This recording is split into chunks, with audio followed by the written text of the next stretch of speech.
Karena negara Indonesia ini negara pencemeh nomor 2 di dunia, Bu. Emang diakui, Pak. Netizennya nomor 1 paling ditakuti di dunia. Sampai tutup akun Israel dibuat gara-gara netizen Indonesia ini, Pak. Parah mulutnya, Bu. Berarti kita ini termasuk orang-orang kebal nih, Pak. Karena udah biasa kena mulut-mulut tajam tuh, Pak, kan? Bismillahirrahmanirrahim. Assalamualaikum warahmatullahi wabarakatuh. Innal hamdalillah nahmaduhu wa nasta'inu wa nastaghfiruh wa na'udzu billahi min syururi anfusina wa min sayyiati a'malina. May yahdihillahu fala mudhillalah wa may yudlil fala hadiyalah. Asyhadu an la ilaha illallah wahdahu la syarikalah wa asyhadu anna Muhammadan abduhu wa rasuluh. Allahumma sholli wa sallim wa barik ala hadzal nabiyil karim wa ala alihi wa sahbihi ajmain. Bapak Ketua Masjid beserta pengurus yang saya hormati, alim ulama, tokoh masyarakat, cerdik pandai, Bapak Ibu, orang tua yang saya muliakan, hadirin hadirat yang semoga kita semua senantiasa dirahmati oleh Allah. Tidak bosan-bosannya kita mengucapkan alhamdulillahirabbil alamin, bersyukur kita kepada Allah. Di tengah kesibukan Bapak Ibu, Allah masih memberikan nikmat iman sehingga semua ibu Bapak Ibu kesampingkan hadir di masjid ini, sholat berjamaah, menunggu waktu isya, mendengarkan majelis ilmu. Semoga apa-apa yang Bapak Ibu lakukan ini dibalas Allah dengan pahala yang berlipat ganda. Bersolawat kita kepada Rasulullah SAW dengan ucapan Allahumma sholli ala Muhammad wa ala alihi wasallim. Semoga dengan diringankan lisan kita ini bersolawat, kita mendapatkan syafaat yaumil akhir kelak. Bapak Ibu yang saya muliakan, saya ingin tanya, Pak, apakah saya sudah pernah membahas tangisan-tangisan Rasulullah SAW, Pak? Saya lupa nih, Pak, karena sering tak datang, Pak, kan? Ada beberapa hal yang membuat Rasulullah menangis di dalam riwayat. Yang pertama, ketika Fatimah datang ke rumah Rasulullah, melihat Rasulullah menangis, Fatimah bertanya kepada Rasulullah, "Wahai ayah, apa yang membuat engkau menangis?" Kata Rasulullah, "Aku menangis ketika aku Isra. Aku melihat neraka dan ternyata banyak penghuninya wanita." Itu yang buat Rasulullah menangis, Pak. Kemudian Fatimah kembali bertanya, "Apa yang menyebabkan kami wanita ini banyak masuk neraka, ya?" Jadi inilah bocoran dikasih Rasulullah. Yang membuat wanita banyak masuk neraka itu, yang pertama suka membantah kepada suami. Nah, itulah, Pak. Posisi suami ini, Bu, sakral dalam Islam, Bu. Sampai kata Rasulullah, andaikan dibolehkan sujud manusia dengan manusia, aku perintahkan istri sujud kepada suaminya. Itulah sakralnya suami. Terserahlah mau wantu belau kelakuannya. Pokoknya ibu prinsipnya aku ingin mendapatkan surga. Kadang memang, Bu, laki-laki ini banyak kelakuannya. Dia tidak mau kalah, dia pemarah, macam-macam yang dibuatnya membuat istri kesal. Yang penting istri yang mengaji, aku ingin berbakti kepada suami. Jadi itu aja prinsipnya, Pak. Kalau ini yang ada dalam hati ibu-ibu, maka menghadapi suaminya itu menjadi ringan baginya. Karena kedudukan suami itu sangat sakral dalam Islam. Kemudian ada hadis kok Rasulullah pernah dilawan oleh istrinya. Nah, jadi tidak pula 100% bahwa istri tidak boleh melawan kepada suami, Pak. Nah, jadi ini pula yang Bapak harus sadar. Tidak semuanya istri melawan itu karena dia durhaka kepada suami. Kalau kita ingat, Bu, di rumah tangga Rasulullah itu ada istri Rasulullah yang paling pintar masak, Pak. Namanya Syaifiyah binti Huyai. Waktu Rasulullah berada di rumah Ummul Mukminin Aisyah, Syaifiyah menyuruh budaknya mengantarkan makanan ke rumah Rasulullah. Rasulullah sedang duduk sama sahabat nih, Pak, ramai. Belum sampai piring itu ke tangan Rasulullah, keluar Ummul Mukminin Aisyah. ditamparnya piring tuh. Pecah bercerai-berai jatuh, Pak. Ngeri ya, Pak ya? Rasulullah berkata kepada sahabat, jangan takut, ibu kalian sedang cemburu. Nah, itu Pak. Masuk Rasulullah ke dalam, Aisyah ganti piring Saifiyah ya. Tidak ada marah Pak. Tidak ada Rasulullah masuk ke dalam, aku ini Nabi nih Aisyah, bikin malu orang ramai, tidak ada Pak. Jadi tidak semuanya istri melawan itu ternyata salah Pak. Jadi melawan lah balik dari sini nanti Bu ya. Janganlah gara-gara hadis saya tadi, yang penting ibu-ibu saya ingin berbakti kepada suami saya. Tapi bukan berarti istri yang melawan adalah istri yang durhaka, tidak pula. Waktu Umar marah kepada istrinya Pak, tiba-tiba istrinya melawan. Kata Umar, kok berani kau melawan sama aku sekarang? Tidakkah kau takut kau menjadi istri yang durhaka? Kata istri Umar, tanya sama anak kau. Dia kan istri Rasulullah tuh, pernah tidak melawan sama Rasulullah? Takut Umar dengarnya Pak. Apa? Anak aku melawan kepada Rasulullah? Langsung Umar pergi ke rumah Hafsah dengan mata merah menyala. Hafsah, betul kau ada melawan kepada Rasulullah? Kau kalau ada perlu apa-apa soal dunia Hafsah, minta sama aku, jangan minta ke Rasulullah. Jangan kau lawan Rasulullah, nanti tidak ada lagi nama aku di akhirat di depan Allah dan Rasulullah. Ayah, bagi Rasulullah biasa kadang kami melawan itu ayah. Kadang kami tinggalkan Rasulullah itu sendiri, kadang kami marah sama Rasulullah. Biasa aja Rasulullah ya. Ini tidak seperti yang kau takutkan ayah. Sadarlah Umar, pulang dia. Beberapa tahun setelah Rasulullah wafat, ganti Abu Bakar, Umar menjadi khalifah. Ada rupanya seorang sahabat yang kena marah sama istrinya Bu. Dia gitukan pula istrinya, berani kau melawan abang ya, akan abang kadukan ke Khalifah Umar. Kata istrinya, ngadu lah. Terkejut dia Pak, oh ini berani nih. Sampai dia ke rumah Umar, terdengar dia Umar sedang kena amuk lah sama istrinya Bu. Dan diam aja Pak, tak balas. Sama aku nih, tak jadi dia melapor. Pas dia membalik, Umar keluar, Fulan, kau mau ke rumahku? Iya Khalifah, rencana mau ngadu. Ngadu apa? Aku kena marah sama istri aku. Rupa pas sampai sini aku dengarlah kau sedang kena marah lah sama istri kau. Kata Umar, biasa lah itu Pak. Jadi tidak selamanya istri melawan itu durhaka. Kalau benar silahkan ajukan. Tapi kalau misalnya suami mengajak kepada ketaatan, istri melawan, ini yang tidak boleh dalam Islam. Tapi Bapak Ibu perlu ketahui betapa sakralnya laki-laki ini Bu ya. Fatimah pernah bertanya kepada Rasulullah, wahai ayah, siapakah perempuan pertama yang masuk surga? Kata Rasulullah, Muti'ah. Langsung terkecil hati Fatimah Pak. Padahal dia anak Rasulullah. Jadi dalam Islam tidak ada istilah orang dalam Pak. Oh ini anak Nabi nih, ada. Kalau kita ya pakai perasaan. Terkejut Fatimah. Apakah Muti'ah ini masih hidup ayah? Masih? Pergilah engkau ke rumahnya. Fatimah dibawanya lah anaknya Hasan. Sampai ke rumah Muti'ah. Assalamualaikum Muti'ah. Waalaikumsalam. Siapa di luar? Aku Fatimah, anaknya Rasulullah. Kenapa engkau yang berpayah-payah ke sini Fatimah? Kirim saja orang biar aku yang datang ke tempatmu. Tidak Muti'ah, ini aku yang butuh denganmu. Oh sebentar Fatimah, bersama siapa kau datang? Bersama anakku Hasan.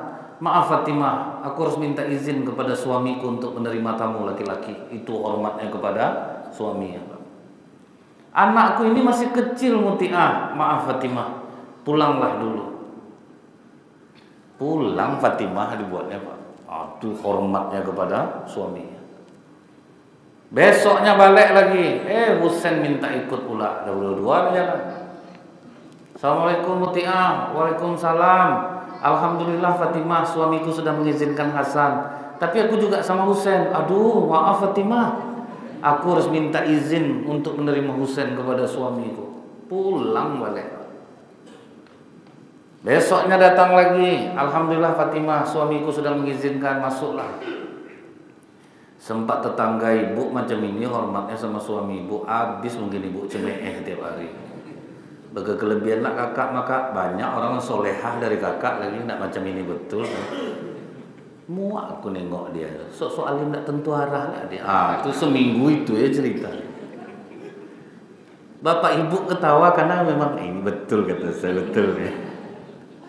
Kata negara Indonesia ini negara pencemeeh nomor 2 di dunia, Bu. Memang diakui, Pak. Netizennya nomor 1 paling ditakuti di dunia. Sampai tutup akun Israel dibuatnya gara-gara netizen Indonesia ini, Pak. Parah mulutnya, Bu. Berarti kita ini termasuk orang-orang kebal nih, Pak. Karena udah biasa kena mulut-mulut tajam tuh, Pak. Kan? Kemudian Bapak Ibu, baru saja Fatimah duduk, apa kata Muti'ah? Maaf Fatimah, aku harus menyiapkan makanan untuk suamiku. Walaupun anak Rasulullah yang datang, Pak, ditinggalkannya, Bu, aku mau masak untuk suami aku. Berapa hormatnya ke suaminya itu, Pak. Ini baru datang pejabat ke rumah, hendak masak ibu nih lagi. Datanglah suaminya pulang, mah, akan usir suaminya. Makan Indomie lah kawan ini kedai. Apa makan Indomie bang? Istri nak masak Ustaz, ada ibu pejabat tuh datang. Itu kasihannya Pak. Ini nyata juga Bu. Ini masih terjadi Pak. Makanya Bapak ketawa Pak. Aku betul tuh Ustaz. Aku betul tuh. Istri aku kemarin macam itu. Jadi setelah selesai masak, dihidangkannya lah makanan itu. Setelah makanan dihidangkan, ditaruhnya lah cambuk di atas meja makan itu. Heran Fatimah, apa makan cambuk pula suami dia nih? Kok ada cambuk tempat makan itu? Muti'ah, aku tidak heran dengan makanan yang kau hidangkan. Tetapi mengapa harus ada cambuk di atas meja makan itu? Cambuk ini gunanya Fatimah, apabila suamiku tidak suka terhadap masakan yang kuhidangkan, karena aku salah membumbuinya, aku rela suamiku mencambuk punggungku asalkan dia mau memaafkan kesalahan aku. Ada lawan tak, Bu? Jadi mulai besok setiap kali ibu menyiapkan makan, letakkanlah cambuk di atas meja makan. Aduh, wajar tak jadi perempuan pertama masuk surga, Bu? Itu baru salut Fatimah, Masya Allah, ini luar biasa. Selesai makan, tidak pula sempat duduk sama Fatimah. Fatimah, aku harus mandi dan berdandan karena suamiku pulang. Dandan dia dulu Pak. Ditinggalkannya Fatimah, Bu. Sebetulnya Bu, jauh-jauh dahulu umat Islam itu memang sudah diajarkan Bu untuk berdandan doang. Makanya kalau laki-laki pulang perang atau pulang berdagang, udah sampai dia di Mekah, dia tidak boleh pulang ke rumah. Udah sampai di Mekah nih Bu ya, disuruh datang utusan ke rumah istri masing-masing. Suami kalian sudah sampai Mekah, itu 1 harian berdandan tuh Bu. 1 harian itu berdandan Pak, selesai baru suami pulang. Ini memang sunnah dalam Islam. Begitu juga dengan laki-laki Bu. Rasulullah tuh Pak bercermin di air, dicemeeh sama Ummul Mukminin Aisyah, diejek lah gitu. Masa laki-laki gitu juga ya Rasulullah? Kata Rasulullah, Allah tuh maha indah Aisyah, dan Allah menyukai keindahan. Laki-laki pun harus dandan Pak. Jadi jangan berserak bapak nyuruh istri cantik, bapak berserak rupanya Pak kan? Ingat kejadian zaman Umar bin Khattab, seorang istri mengadu kepada Umar, aku minta cerai sama suamiku Umar. Apa masalahnya? Oh itu aib, tidak berani aku ngomong. Pulanglah kau dulu, kata Umar. Setelah itu Umar bertanya sama tentaranya, kenal tidak kau sama suami perempuan yang datang tadi? Tahu Khalifah. Tangkaplah suaminya bawa kemari. Rupa pas ditangkap Bu, kotor Pak, tidak teratur untuknya Pak. Pas jumpa sama Umar, aku ada tugas untuk kau. kau rapi mandi kau, harum-harum sekarang, kau rapikan rambutmu, sisir jenggotmu, pakai jubah baru, pakai wewangian, karena takut dia semua mandi loh dia. Rapikan rambut apa semua. Sebelum kau aku tugaskan, pulang kau dulu ke rumah. Jangan Khalifah, istri aku benci betul nengok aku. Dia udah minta cerai. Nak pokok pulang dulu. Akhirnya beranilah dia pulang. Ketok pintu rumah. Assalamualaikum. Waalaikumsalam. Dibukakan istrinya pintu. Siapa? Udah berapa lama ndak mandi kira-kira tuh. Sampai lupa istrinya dengan wajah suaminya. Aku abang. Astagfirullahaladzim bang, tunggu di sini dulu bang, jangan abang kemana-mana. Langsung lari dia ke tempat Umar. Tidak jadi cerai Khalifah. Itulah masalahnya selamanya. Kadang kan laki-laki ini karena merasa ini udah istri aku udah punya anak-anak, tidak diperhatikannya penampilan lagi pak. Bapak ini karena orang-orang masjid nih pak, maka bersih-bersih, rapi-rapi. Walaupun bapak udah berumur pak, macam 31, 27. Masya Allah Pak. Karena orang masjid pasti tahu kebersihan Pak, karena dia ngaji terus. Begitu juga dengan perempuan Bu. Jadi perempuan ini yang mutiah ini, dia mandi, dia dandan. Ada seorang pelacur menulis buku. Apa kata pelacur ini Bu? Mengapa suami kalian jatuh ke pelukan kami, sementara kalian sebagai istri sah lebih cantik daripada kami? Yang pertama, kami dandan setiap waktu. Dandan itu perlu. Jadi jangan dikira itu pelacur kok dia dandan tiap hari. Bergaya terus dia Pak. Sementara ibu-ibu nih ke pengajian dandan, arisan dandan, di rumah jam 12 mandi siang ibu. Daster udah 3 hari tidak ganti-ganti, robeklah ketiaknya. Rambut keriting jahat tuh ndaklah aku sisir. Itu dibilang suami saya itu genit, suami saya ya lah banyak yang ditengok di luar jadinya Pak. Tengok pulang istri tidak dandan dengan alasan ya kami nyapu rumah, kami apa. Jangan itu dijadi. Kalau alasannya dicari pasti jumpa Pak. Jadi penyakit yang paling berbahaya di dunia itu bukan diabetes, bukan jantung Bu. Eksusitis, mencari alasan terhadap sesuatu yang tidak mampu kita lakukan. Sehingga karena sering kita ulang-ulang, maka itu akan menjadi kebenaran Pak. Eksusitis itu yang bahaya Bu. Banyak alasan mencari-cari. Yang kedua, kami memberikan penghargaan terhadap suami kalian yang dia tidak dapatkan di rumah. Itu rahasia mereka. Mereka ramah. Jauh lagi laki-laki, Om sini, Om kemana aja? Aku kangen loh sama Om. Apa nggak habis duit atuk ini buatnya? Di rumah nggak pernah begitu kan Pak. Masuk rumah HP, ini apa ya Bang? Cek. Ini siapa nih? Siapa nih? Tidak disediakan minum, tidak apa. Ini nih Bu. Kemudian disambut dengan penghargaan. Ingat Ummul Mukminin Aisyah, Ummul Mukminin Khadijah memiliki kebiasaan apa Bu? Setiap kali Rasulullah pulang, beliau berdiri menyambutnya. Penyambutan itu yang tidak dilakukan orang sekarang. Ummul Mukminin Khadijah sampai akhir hidupnya Pak. Cuman di hari akhir hidupnya itu, pas Rasulullah pulang, beliau mau berdiri tapi sudah tidak sanggup lagi.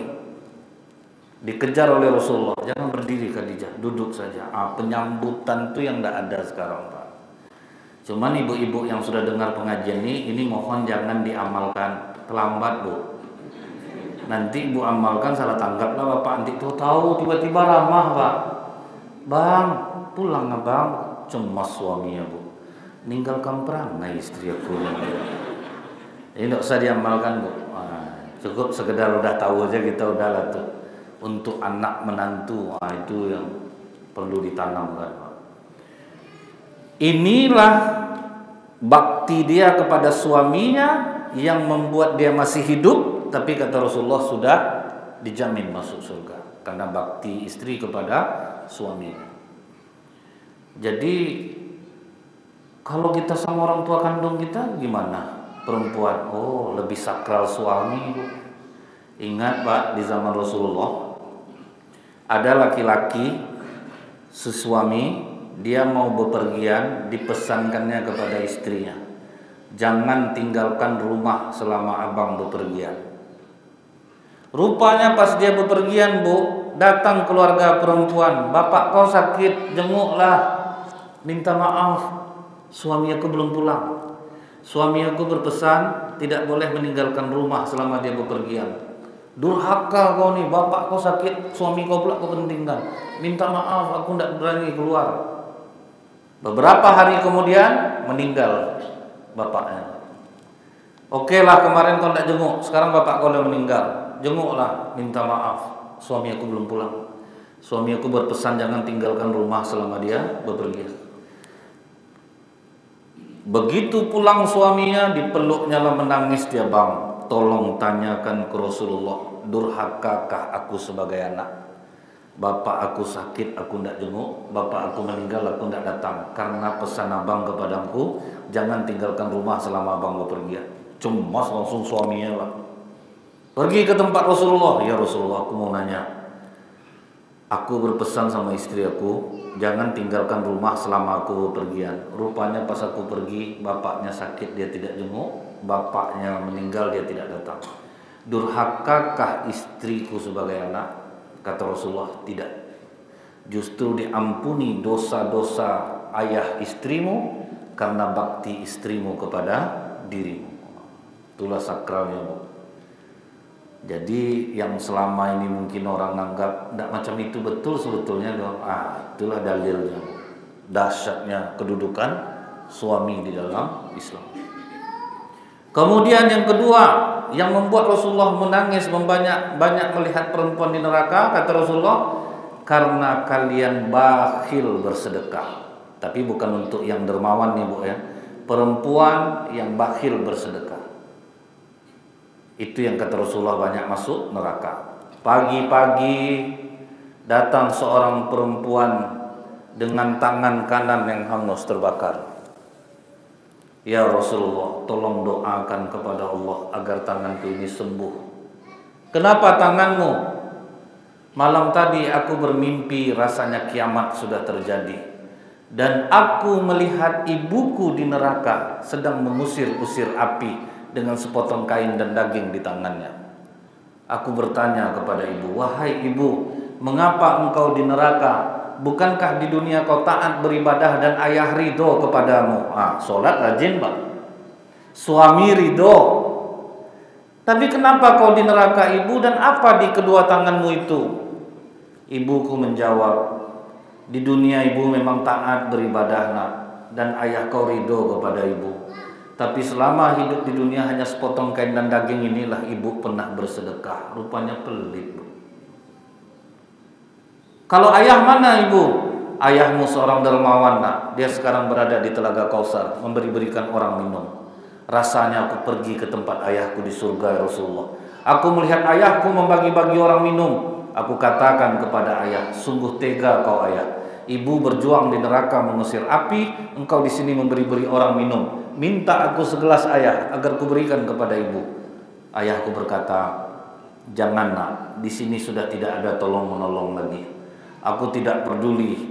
Aku ambil segelas air di tangan ayahku, ya Rasulullah. Aku pergi ke neraka bermaksud memberi ibuku minum. Tapi belum sampai tanganku ke mulut ibuku, api neraka datang menyambar tanganku. Begitu aku bangun menghitam, ya Rasulullah. Diletakkan Rasulullah tongkatnya, Bu. Ya Allah, kalau benar mimpi wanita ini, sembuhkanlah tangannya. Sembuh, Bu. Berarti betul mimpinya, Bu. Kenapa? Apakah perempuan saja yang bakil? Sebetulnya tidak. Kebetulan di hadis ini peristiwanya perempuan. Laki-laki pun banyak yang bakil, Bu. Tapi sebakil-bakilnya laki-laki tidak separah perempuan, Pak. Kami tidak berani, Bu, memasukkan kue dalam tas habis kajian. Tidak berani kami. Sepelit-pelit laki-laki belum ada saya nampak lagi, Pak, nyalin kue bawa pulang tuh belum lagi, Bu. Kalau ibu-ibu berani. Sampai tahu ibu, Kue-kue ustadz lesap sekali Pak. Saya ceramah di suatu daerah Bu, semuanya ibu-ibu. Di depan saya itu ada buah lengkeng, salak, jeruk, anggur. Saya tinggal beruduk Pak, hilang Pak. Dan tidak ada tersangkanya Bu, wajah tanpa dosa semua Pak. Aduh Pak, berani. Jadi memang dalam kenyataan berjumpa Bu. Kawan saya tukang jahit, dia nyewa di depan rumah seorang ibu-ibu, punya kios, dia nyewa di sana. Pas saya datang ke tempat tukang jahit nih Pak, nampak saya ada sup yang sudah berbuih. Saya katakan sama bapak tuh, Pak, mubazir nih Pak, kenapa tidak bapak makan supnya sampai berbuih seperti ini? Itulah kelakuan Bu Hajah yang punya kios nih Ustaz. Asal udah basi makanan baru diantarnya ke saya. Saya terima aja Ustaz, karena saya nyewa di sini, nanti saya buang juga. Ternyata dalam kehidupan nyata ada. Padahal ibu tuh Bu paling rajin pengajian, paling taat sholat berjamaah. Rupanya kebakhilan tuh memang ada. Bukan berarti laki-laki tidak ada, tapi rasanya mungkin terjadi pada laki-laki kepelitan yang seperti itu. Pernah maghrib Bu, ada masjid di Pekanbaru nih, ada donatur ngasih nasi ramas setiap Senin dan Kamis Pak. Pas maghrib, habis maghrib tuh Bu, berkelahi ibu-ibu di belakang Bu. Ya ingat saya kata-katanya Bu, etek kan tak puasa doh, mangalo etek ambil, mangalo kau. Pak ngeri Pak. Laki-laki tidak akan berani seperti itu Pak. Nah itu dia Bu. Jadi bagi perempuan yang dermawan, macam ibu-ibu yang udah rajin pengajian, rajin ke masjid, bahkan ibu-ibu inilah yang paling banyak sekarang nih dermawannya. Jadi ini untuk yang pelit Bu ya, bukan untuk ibu-ibu yang dermawan. Tapi ternyata di kehidupan nyata kita ketemu yang seperti ini. Pernah saya nampak rombongan ibu-ibu lewat di rendang tempat orang beralek, selesai rendang tuh Bu, bersamaan dengan berlalunya ibu-ibu tuh. Banyak rendang tuh selesai Pak. Rupanya pakai gelas aqua tuh Bu, dibuangnya airnya, dimasukkannya 2 potong seorang Pak. Apa enggak selesai rendang orang tuh Bu? Kalau laki-laki enggak akan berani, tidak akan berani, sepelit apapun. Itu maksudnya Bu ya. Jadi inilah bocoran dikasih Rasulullah yang membuat Rasulullah menangis. Yang kedua yang membuat Rasulullah menangis, Rasulullah habis sholat subuh berjamaah. Pas Rasulullah zikir membalik ke belakang, nampak seorang sahabat namanya Abu Dujana langsung lari keluar Pak. Nampak buru-burunya itu lari, tidak zikir, tidak doa, langsung lari. Karena sudah beberapa kali dilihat oleh Rasulullah, akhirnya dipanggil oleh Rasulullah. Abu Dujana, apakah kau tidak punya kebutuhan kepada Allah? Ini udah berapa hari aku lihat kau selalu lari setelah selesai sholat subuh. Jadi Rasulullah mengajarkan kalau ada yang mengganjal hati kita tentang sikap seseorang, panggil, langsung tanyakan. Jangan di belakang-belakang, gitu maksudnya Bu. Kalau di belakang-belakang nggak selesai masalah. Misalnya ketiak kawan ibu busuk, orang sering lari-lari di masjid, jangan hanya menghindar-hindar aja, ngomong sama dia, Kak, minta maaf ya Kak ya, Kakak jangan tersinggung lah. Kakak terasa enggak asal kakak ke masjid orang lari-lari dekat kakak? Iya, ngapa gitu ya? Ketiak kakak pahit Kak. Memang dia benci sama ibu, tapi dia berubah. Kalau didiamkan Pak, sibuk lari-lari aja kita tuh enggak selesai-selesai masalah. Dibilang aja langsung, tapi berdua. Karena menasihati itu harus berdua. Kalau di depan orang itu namanya mempermalukan Pak. Itu bedanya menasihati sama mempermalukan. Macam di grup, saya cuma menasihati ya, nasihati itu pribadi. Kalau di grup itu mempermalukan orang namanya. Nah kemudian Bapak Ibu, apa jawaban Abu Dujana? Aku bertetangga dengan seorang laki-laki munafik ya Rasulullah. Dia punya pohon kurma yang sebagian tangkai buahnya mengarah ke halamanku. Aku dan keluargaku sering kelaparan ya Rasulullah. Dan gugurnya kurma tetanggaku itu setiap waktu subuh. Aku takut ya Rasulullah, kalau lambat aku pulang dari masjid, kurma yang jatuh di halamanku dimakan oleh anakku yang kelaparan. Bagaimana nanti pertanggungjawabanku di sisi Allah? Itu yang membuat Rasulullah menangis. Dalam keadaan miskin pun masih berpikir untuk tidak memakan kurma yang jatuh di halaman dia. Pernah aku terlambat pulang subuh ya Rasulullah, rupanya anakku yang lapar bangun, dimakannya kurma itu. Aku peluk dia Rasulullah, aku congkel tenggorokannya, muntahkan nak, muntahkan nak. Itu Pak, takut. Padahal itu sepele masalahnya Pak. Itu yang membuat Rasulullah bercucuran air mata. Begitu kuat dia menahan. Udahlah susah, ibadah tetap taat dan tidak mau memakan yang bukan haknya. Itu mental langka tuh Pak. Kata Rasulullah, panggil tetangga Abu Dujana kemari. Datanglah sahabat memanggil. Kata Rasulullah, kau kasih pohon kurma kau untuk Abu Dujana, aku janjikan satu batang pohon di surga untukmu. Apa jawabannya Pak? Sama aku ini urusan berjelas-jelas saja Rasulullah. Tidak usahlah surga-surga itu lagi. Nak masuk di otakku. Urusannya di dunia, kurma aku diambil orang, itu nanti di surga aku dapat rugi aku ya Rasulullah. Jadi dari zaman Rasulullah itu orang yang seperti ini itu udah ada Pak. Makanya kata Abu Dujana, tetanggaku itu laki-laki munafik. Langsung maju Abu Bakar Siddiq, aku beli kurmamu seharga kurma terbaik di Madinah. Kurma sebatang 70 juta Pak, yang terbaik. Dibayar. Kalau macam ini jelas nih, ini ada jalannya kalau macam ini. Ini baru mau aku nampak duitnya. Akhirnya diterima duit, kurma itu menjadi milik Abu Dujana. Tapi apa yang kita pelajari dari sini Bu?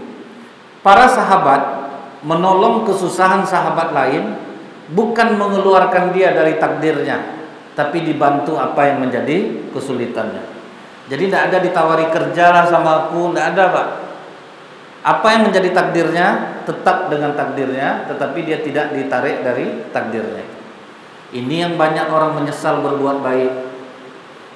Ada ibu-ibu nampak dia perempuan udah separuh baya mengemis di lampu merah. Dipanggilnya Pak, ibu bisa enggak buat kue atau lontong biar saya modali, tapi ibu jangan ngemis. Oh mau Bu, saya bisa, dikasihnya lah modal. 2 hari sudah tuh ngemis balik dia Pak. Jadi jangan keluarkan dari takdirnya, apa yang menjadi kesulitannya itu bantu. Jadi sahabat seperti itu nolong tuh Bu. Kalau kita berpikir bagus kasih duit 70 juta tuh ke Abu Dujana lagi, banyak guna sama dia. Nah Abu Dujana tipe sahabat Rasulullah yang susah, enggak macam itu Pak. Bukan dia udahlah kasih aja loh 70 juta itu sama aku, enggak ada Pak. Itu yang terjaga mereka itu tetap dengan takdir mereka masing-masing.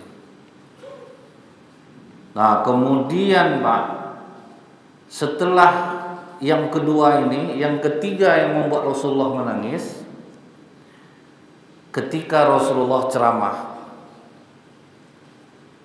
tiba-tiba satu orang bertanya, ya Rasulullah, apakah wajahku yang jelek ini, kulitku yang hitam, tubuhku yang pendek ini terhalang masuk surga ya Rasulullah?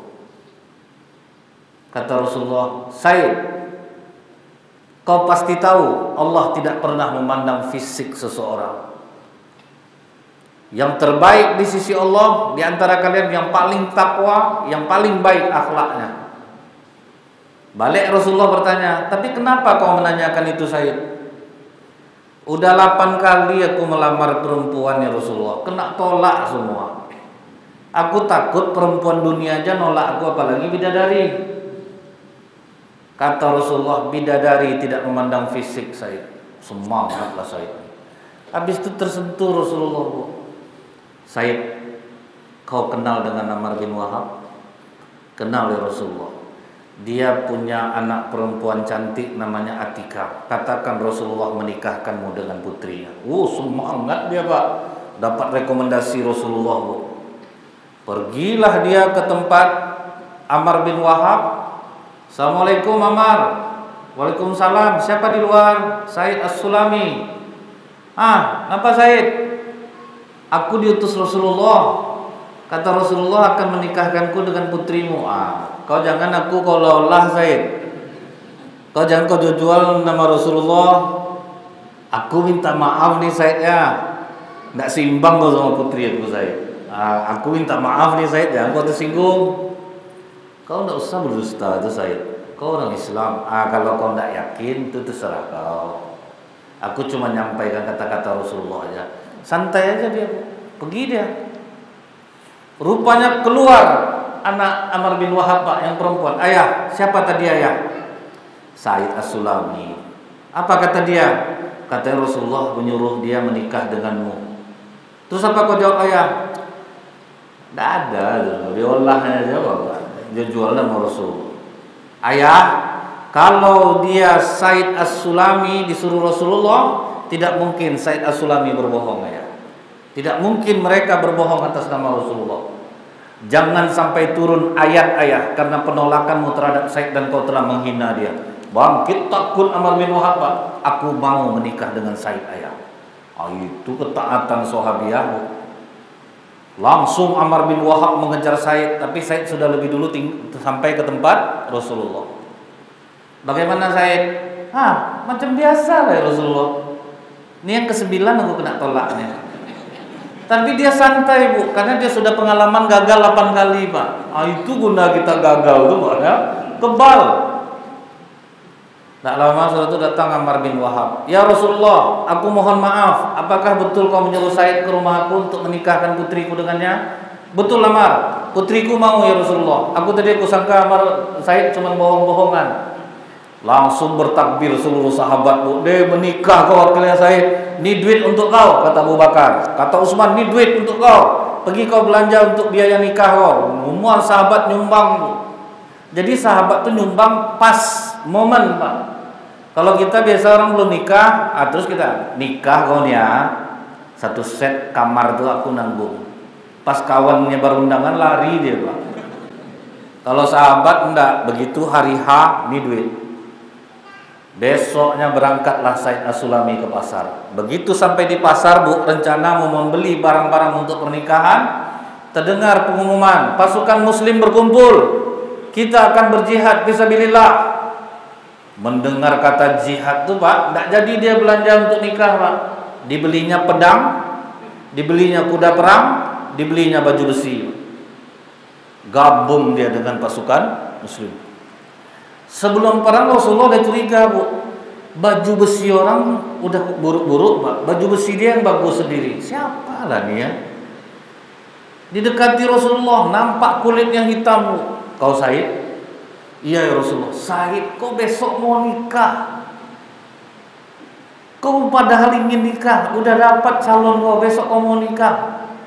Ya Rasulullah, kalau aku masih hidup besok hari, aku akan menikah dengan Atikah.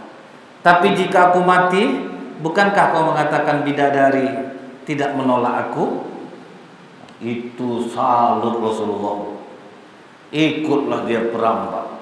Rupanya qadarullah, wafatlah Said As-Sulami. Pas Rasulullah menengok jasadnya, berlinanganlah mata ya Rasulullah. Setelah Rasulullah menangis, kemudian Rasulullah tersenyum. Setelah Rasulullah tersenyum, Rasulullah memalingkan wajahnya dari Said dan pergi meninggalkan. Sahabat yang melihat keanehan ini bertanya ke Rasulullah, "Ya Rasulullah, kami tadi melihat engkau pertama melihat jasad Said kau menangis." Kata Rasulullah, "Aku menangis karena orang seperti Said ini langka. Dia sangat menginginkan pernikahan. Sudah ada calonnya, besok dia mau menikah. Begitu mendengar perang berkumandang, dia tinggalkan hal itu, dia dahulukan untuk jihad fisabilillah. Itu yang membuat aku menangis. Yang kedua, kami melihat engkau tersenyum ya Rasulullah, karena Allah memperlihatkan kepadaku rumah Said di surga. Itu yang membuat aku tersenyum. Dan kau memalingkan wajah, sepertinya kau membenci Said." "Bukan. Aku melihat ramai bidadari berebutan untuk mengambil ruh Said. Saking berdesak-desakan mereka, tersingkap betis-betis mereka. Itu yang membuat aku memalingkan wajah. Sedangkan perempuan dunia aja bu, nampak kaki aja dan tidak tidur bapak nih. Apalagi bidadari pak, tidak terkatup-katup mata ini lagi. Inilah beberapa hal yang membuat Rasulullah menangis. Mudah-mudahan ini bermanfaat. Lebih kurang saya mohon maaf. Subhanakallahumma bihamdika asyhadu an la ilaha illa anta astaghfiruka wa atubu ilaik. Assalamualaikum warahmatullahi wabarakatuh.